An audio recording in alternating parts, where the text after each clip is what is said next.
కాబట్టి 9 మూడుల తోరమును కట్టుకుంది ఆడది అంటే దానికి అర్థం ఏమిటంటే ఆమె పూర్ణత్వాన్ని పొందుతోంది.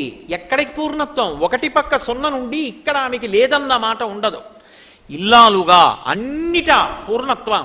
ఇంట్లో లేదన్న మాట లేకుండా సంతోషంగా ఇంట లక్ష్మి చెరించినట్టే ఆ స్థితిని పొందుతుంది. ఆ తోరాన్ని కట్టుకొని ప్రదక్షిణం చేస్తారు. అమ్మవారి మూర్తిని అందుకే ఒక గోడ దగ్గరకి పెట్టారు వరలక్ష్మీ వ్రతం చేసేటప్పుడు. ఎందుకు పెట్టారంటే వరలక్ష్మీ వ్రతం ఎంత గొప్పదో వరలక్ష్మీ వ్రతమనందు ప్రదక్షిణం అంత ముఖ్యం. ప్రదక్షిణం చేయాలంటే మీరు గోడ దగ్గర పెట్టారనుకోండి, ఎలా చేస్తారు? మీరు చేయలేరు. ప్రదక్షిణం చెయ్యాలంటే ఒక గది మధ్యలోకి ఉంచాలి. ఉంచితే మీరు ప్రదక్షిణం చెయ్యగలరు. ప్రదక్షిణం అన్న మాటకు అర్థం ఏమిటి? దక్షిణం అంటే కుడి, వామ అంటే ఎడమ. ప్రదక్షిణం దోషం అంటే చీకటి, దోషం అంటే ఏదో తప్పు